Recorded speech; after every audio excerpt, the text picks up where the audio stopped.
जानवरों में गधा सबसे ज़्यादा बुद्धिमान समझा जाता है। हम जब किसी आदमी को पहले दर्जे का बेवकूफ़ कहना चाहते हैं तो उसे गधा कहते हैं। गधा सचमुच बेवकूफ़ है या उसके सीधेपन, उसकी निरापद सहिष्णुता ने उसे यह पदवी दे दी है, इसका निश्चय नहीं किया जा सकता। गाय सींग मारती हैं। ब्याही हुई गाय तो अनायास ही सिंहनी का रूप धारण कर लेती है। कुत्ता भी बहुत गरीब जानवर है, लेकिन कभी कभी उसे भी क्रोध आ ही जाता है। किंतु गधे को कभी क्रोध करते नहीं सुना, न देखा। जितना चाहो गरीब को मारो, चाहे जैसी खराब सड़ी हुई घास सामने डाल दो, उसके चेहरे पर कभी असंतोष की छाया भी नहीं दिखाई देगी। पेशाब में चाहे एक आध बार कुलेल कर लेता है, पर हमने तो उसे कभी खुश होते नहीं देखा। उसके चेहरे पर स्थायी विषाद स्थायी रूप से छाया रहता है। सुख दुख, हानि लाभ किसी भी दशा में उसे बदलते नहीं देखा। ऋषियों मुनियों के जितने गुण हैं वे सभी उसमें पराकाष्ठा को पहुंच गए हैं, पर आदमी उसे बेवकूफ़ कहता है। सद्गुणों का इतना अनादर। कदाचित सीधापन संसार के लिए उपयुक्त नहीं है। देखिए ना, भारतवासियों की अफ्रीका में क्या दुर्दशा हो रही है। क्यों अमेरिका में उन्हें घुसने नहीं दिया जाता? बेचारे शराब नहीं पीते, 4 पैसे कुछ समय के लिए बचा कर रखते हैं, जी तोड़ कर काम करते हैं, किसी से लड़ाई झगड़ा नहीं करते, 4 बातें सुनकर गम खाकर रह जाते हैं, फिर भी बदनाम हैं। कहा जाता है वे जीवन के आदर्श को नीचा करते हैं। अगर वे ईंट का जवाब पत्थर से देना सीख जाते तो शायद सभ्य कहलाने लगते। जापान की मिसाल सामने है। एक ही विजय ने उसे संसार की सभ्य जातियों में गंड बना दिया। लेकिन गधे का एक छोटा भाई और भी है जो उससे कम ही गधा है, और वह है बैल।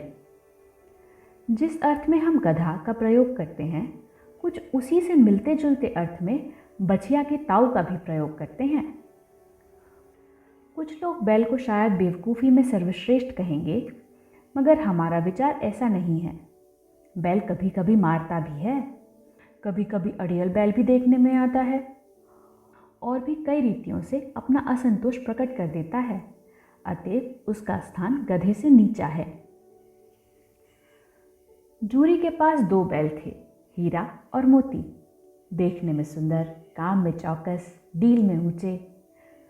बहुत दिनों साथ रहते रहते दोनों में भाईचारा हो गया था।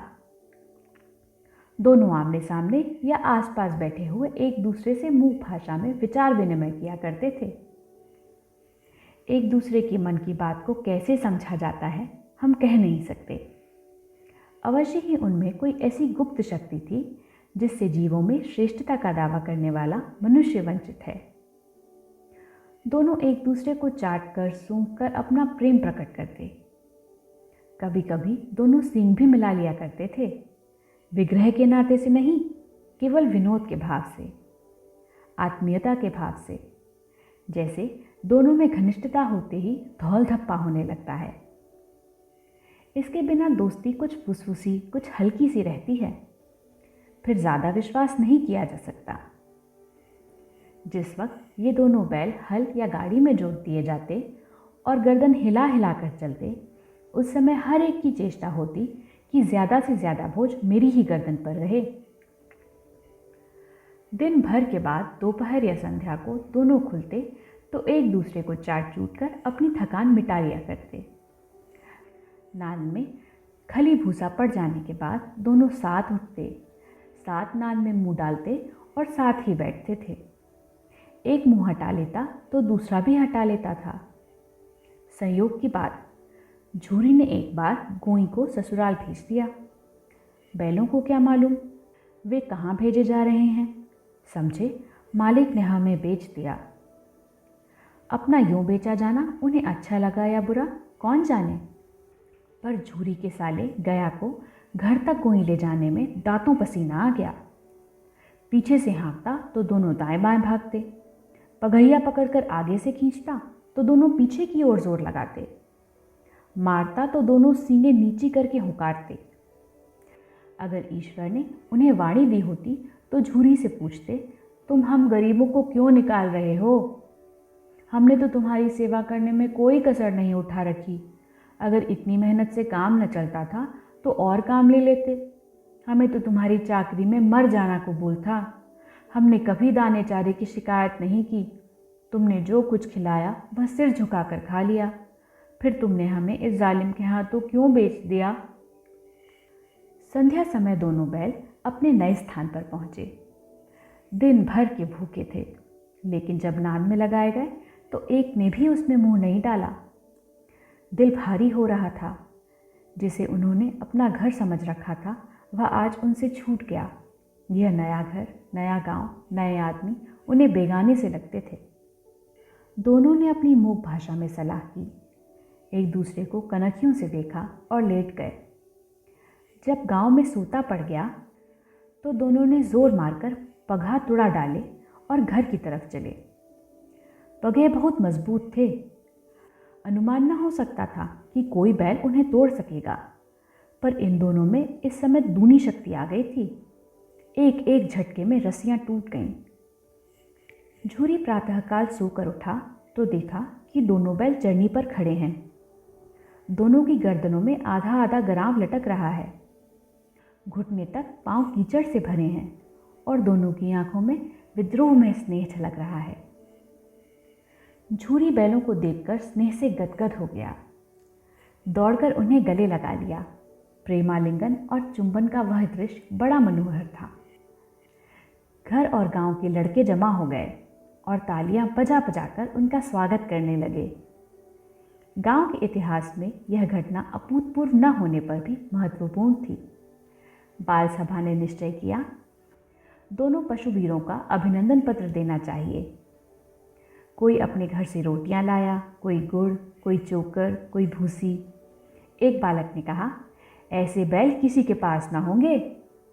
दूसरे ने समर्थन किया, इतनी दूर से दोनों अकेले चले आए। तीसरा बोला, बैल नहीं है, वे उस जन्म के आदमी हैं। इसका प्रतिवाद करने का किसी को साहस नहीं हुआ। झूरी की स्त्री ने बैलों को द्वार पर देखा तो जल उठी। बोली, कैसे नमक हराम बैल हैं कि एक दिन वहां काम न किया, भाग खड़े हुए। झूरी अपने बैलों पर यह आक्षेप न सुन सका। नमक हराम क्यों है? चारा दाना न दिया होगा तो क्या करते? स्त्री ने रोब के साथ कहा, बस तुम ही तो बैलों को खिलाना जानते हो, और तो सभी पानी पिला पिला कर रखते हैं। झूरी ने चिढ़ाया, चारा मिलता तो क्यों भागते? स्त्री चिढ़ गई, भागे इसलिए कि वे लोग तुम जैसे बुद्धुओं की तरह बैल को सहलाते नहीं, खिलाते हैं तो रगड़ कर जोतते भी हैं। ये दोनों ठहरे कामचोर भाग निकले। अब देखो कहाँ से खली और चोकर मिलता है। सूखे भूसे के सिवा कुछ न दूंगी, खाएं चाहे मरे। वही हुआ। मजूर की बड़ी ताकीद की गई कि बैलों को खाली सूखा भूसा दिया जाए। बैलों ने नान में मुंह डाला तो फीका फीका, ना कोई चिकनाहट, ना कोई रस। क्या खाएं? आशा भरी आंखों से द्वार की ओर ताकने लगे। झूरी ने मजूर से कहा, थोड़ी सी खली क्यों नहीं डाल देता बे? मालकिन मुझे मार ही डालेंगी। चुरा कर डाला? न दादा, पीछे से तुम उन्हीं किसी कहोगे। दूसरे दिन झूरी का साला फिर आया और बैलों को ले चला। अब की उसने दोनों को गाड़ी में जोता। 2-4 बार मोती ने गाड़ी को खाई में गिराना चाहा, पर हीरा ने संभाल लिया। वह ज्यादा सहनशील था। संध्या समय घर पहुंचकर उसने दोनों को मोटी रस्सियों से बांधा और कल की शरारत का मजा चखाया। फिर वही सूखा भूसा डाल दिया। अपने दोनों बैलों को खली चूनी सब कुछ दी। दोनों बैलों का ऐसा अपमान कभी न हुआ था। झूरी ने उन्हें फूल की छड़ी से भी न छुआ था। उसकी टिटकार पर दोनों उड़ने लगते थे। यहाँ मार पड़ी। आहत सम्मान की व्यथा तो थी ही, उस पर मिला सूखा भूसा। नान की तरफ आंखें तक न उठाईं। दूसरे दिन गया ने बैलों को हल में जोता, पर इन दोनों ने जैसे पांव न उठाने की कसम खा ली थी। वह मारते मारते थक गया, पर दोनों ने पांव न उठाया।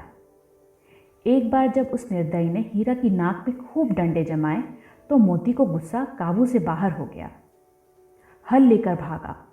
हल, रस्सी, जुआ, जोत सब टूट टाट कर बराबर हो गया। गले में बड़ी बड़ी रस्सियां न होती तो दोनों पकड़ाई में न आते। हीरा ने मूक भाषा में कहा, भागना व्यर्थ है। मोती ने उत्तर दिया, तुम्हारी तो इसने जान ही ले ली थी, अब की बड़ी मार पड़ेगी। पड़ने दो, बैल का जन्म लिया है तो मार से कहाँ तक बचेंगे। गया 2 आदमियों के साथ दौड़ा आ रहा है, दोनों के हाथों में लाठियां हैं। मोती बोला, कहो तो दिखा दूं मजा मैं भी, लाठी लेकर आ रहा है। हीरा ने समझाया, नहीं भाई, खड़े हो जाओ, मुझे मारेगा तो मैं 1-2 को गिरा दूंगा। नहीं, हमारी जाति का यह धर्म नहीं है।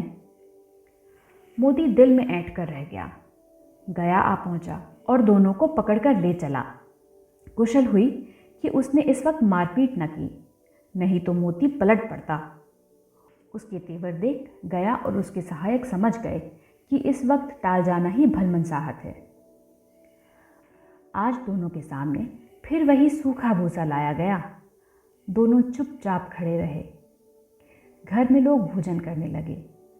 उस वक्त छोटी सी लड़की 2 रोटियां लिए निकली और दोनों के मुंह में देकर चली गई। उस एक रोटी से इनकी भूख तो क्या शांत होती, पर दोनों के हृदय को मानो भोजन मिल गया। यहाँ भी किसी सज्जन का वास है। लड़की भैरों की थी। उसकी माँ मर चुकी थी। सौतेली माँ उसे मारती रहती थी, इसलिए इन बैलों से एक प्रकार की आत्मीयता हो गई थी। दोनों दिन भर जाते, डंडे खाते, अड़ते, शाम को थान पर बांध दिए जाते और रात को वही बालिका उन्हें 2 रोटियां खिला जाती।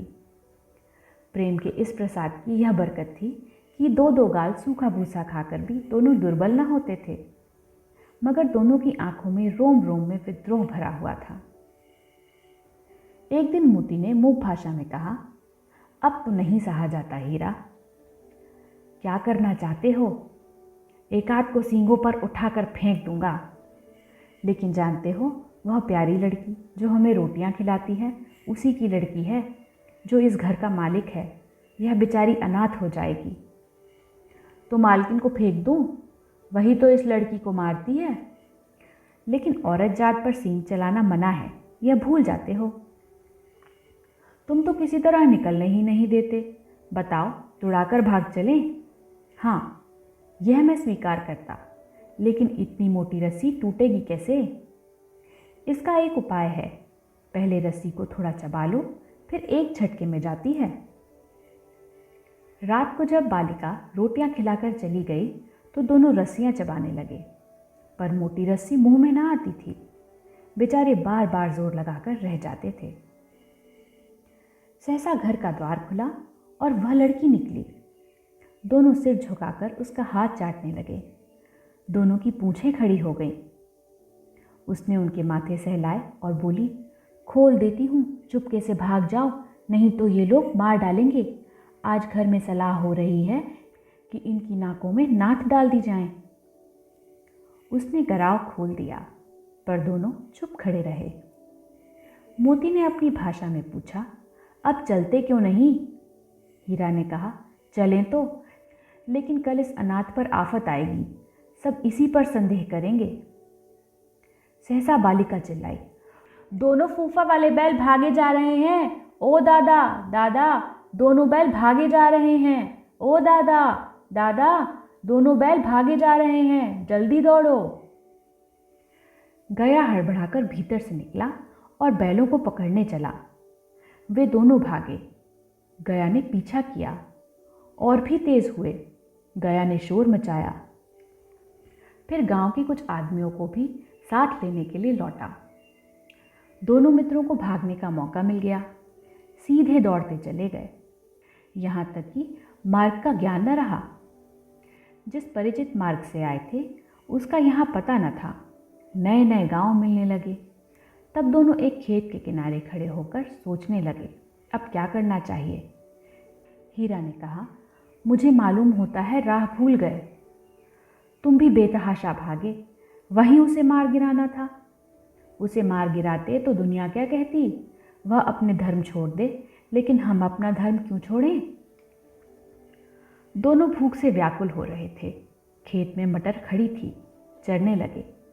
रह रह कर आहट लेते रहे थे, कोई आता तो नहीं है। जब पेट भर गया, दोनों ने आज़ादी का अनुभव किया तो मस्त होकर उछलने कूदने लगे। पहले दोनों ने डकार ली, फिर सींग मिलाए और एक दूसरे को ठोकने लगे। मोती ने हीरा को कई कदम पीछे हटा दिया, यहाँ तक कि वह खाई में गिर गया। तब उसे भी क्रोध आ गया, संभल कर उठा और मोती से भिड़ गया। मोती ने देखा कि खेल में झगड़ा हुआ चाहता है तो किनारे हट गया। अरे यह क्या, कोई सांड डॉगता चला आ रहा है। हाँ, सांड ही है। वह सामने आ पहुंचा। दोनों मित्र बगलें झांक रहे थे। सांड पूरा हाथी था। उससे भिड़ना जान से हाथ धोना है, लेकिन न भिड़ने पर भी जान बचती नजर नहीं आती। इन्हीं की तरफ आ भी रहा है। कितनी भयंकर सूरत है। मोती ने मूक भाषा में कहा, बुरे फंसे, जान बचेगी, कोई उपाय सोचो। हीरा ने चिंतित स्वर में कहा, अपने घमंड में फूला हुआ है, आरजू विनती न सुनेगा। भाग क्यों न चलें? भागना कायरता है। तो फिर यहीं मरो। बंदा तो 9 तो 11 होता है। और जो दौड़ाए, तो फिर कोई उपाय सोचो जल्द। उपाय यह है कि उस पर दोनों जने एक साथ चोट करें। मैं आगे से रगेदता हूँ, तुम पीछे से रगेदो। दोहरी मार पड़ेगी तो भाग खड़ा होगा। मेरी ओर झपटे, तुम बगल से उसके पेट में सींग घुसेड़ देना। जान जोखिम है, पर दूसरा उपाय नहीं है। दोनों मित्र जान हथेली पर लेकर लपके। सांड को भी संगठित शत्रुओं से लड़ने का तजुर्बा न था। वह तो एक शत्रु से मल्लयुद्ध करने का आदी था। ज्यों ही हीरा पर झपटा, मोती ने पीछे से दौड़ाया। सांड उसकी तरफ मुड़ा तो हीरा ने रगेदा। सांड चाहता था कि एक एक करके दोनों को गिरा ले, पर ये दोनों भी उस्ताद थे, उसे वह अवसर न देते थे। एक बार सांड झल्लाकर हीरा का अंत कर देने के लिए चला कि मोती ने बगल से आकर उसके पेट में सींग ठोक दिया। सांड क्रोध में आकर पीछे फिरा तो हीरा ने दूसरे पहलू में सींग चुबा दिया। आखिर बेचारा जख्मी होकर भागा और दोनों मित्रों ने दूर तक उसका पीछा किया, यहाँ तक कि सांड बेदम होकर गिर पड़ा। तब दोनों ने उसे छोड़ दिया। दोनों मित्र जीत के नशे में झूमते चले जाते थे। मोती ने सांकेतिक भाषा में कहा, मेरा जी चाहता था कि बचा को मार ही डालूं। हीरा ने तिरस्कार किया, गिरे हुए बैरी पर सींग न चलाना चाहिए। यह सब ढोंग है। बैरी को ऐसा मारना चाहिए कि फिर ना उठे। अब घर कैसे पहुंचोगे वो सोचो। पहले कुछ खा लें तो सोचें। सामने मटर का खेत था ही। मोती उसमें घुस गया। हीरा मना करता रहा, पर उसने एक न सुनी। अभी 2 ही 4 ग्रास खाए थे कि आदमी लाठियां लिए दौड़ पड़े और दोनों मित्र को घेर लिया। हीरा तो मेड़ पर था, निकल गया। मोती सींचे हुए खेत में था। उसके खुर कीचड़ में धंसने लगे, न भाग सका। पकड़ लिया। हीरा ने देखा संगी संकट में है तो लौट पड़ा। फंसेंगे तो दोनों फंसेंगे। रखवालों ने उसे भी पकड़ लिया। प्रातःकाल दोनों मित्र कांजी हौस में बंद कर दिए गए। दोनों मित्रों को जीवन में पहली बार ऐसी साबिका पड़ा था कि सारा दिन बीत गया और खाने को एक दिन का भी न मिला। समझ में ना आता था यह कैसा स्वामी है। इससे तो गया फिर भी अच्छा था। यहाँ कई भैंसें थीं, कई बकरियाँ, कई घोड़े, कई गधे, पर किसी के सामने चारा न था। सब जमीन पर मुर्दों की तरह पड़े थे। कई तो इतने कमज़ोर हो गए थे कि खड़े भी ना हो सकते थे। सारा दिन मित्र फाटक की ओर टकटकी लगाए रहते, पर कोई चारा न लेकर आता दिखाई दिया। तब दोनों ने दीवार की नमकीन मिट्टी चाटना शुरू की, पर इससे क्या तृप्ति होती।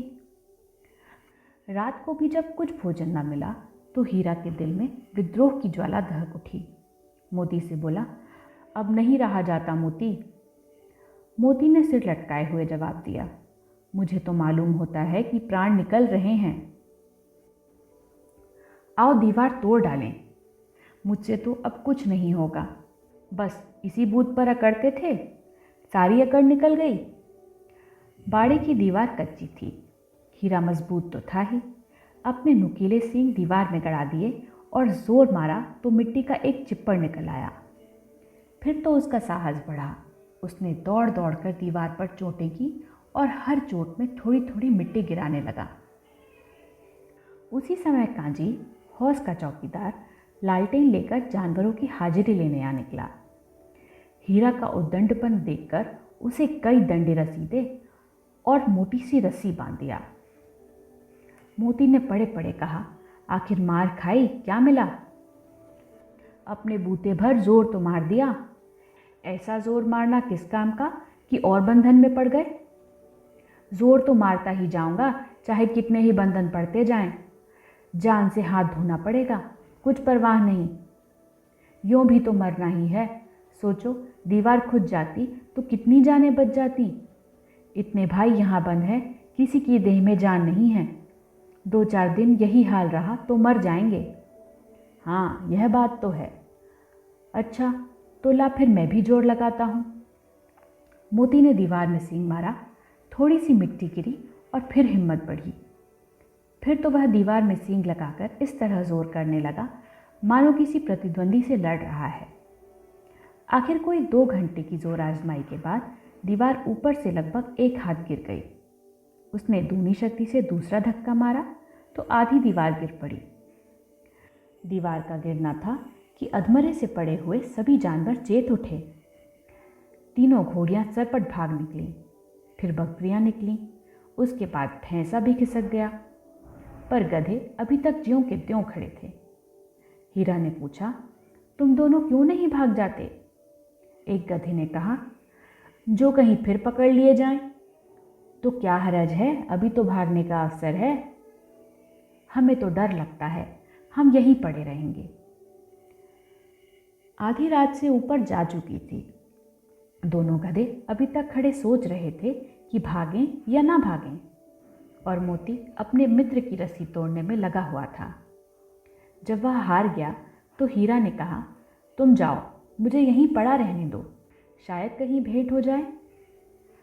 मोती ने आंखों में आंसू लाकर कहा, तुम मुझे इतना स्वार्थी समझते हो?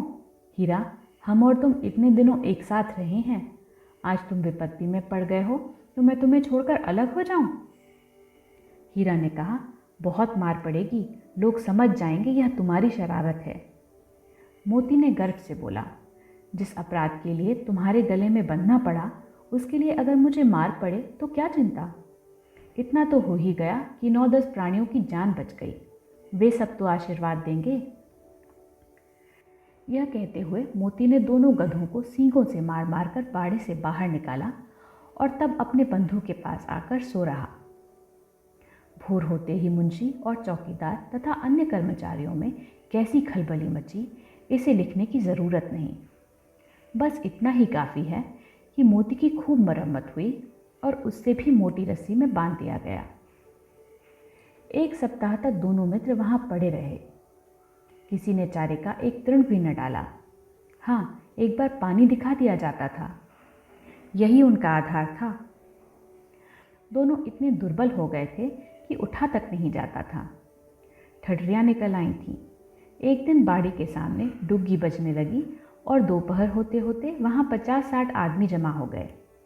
तब दोनों मित्र निकाले गए और लोग आकर उनकी सूरत देखते और मन फीका करके चले जाते।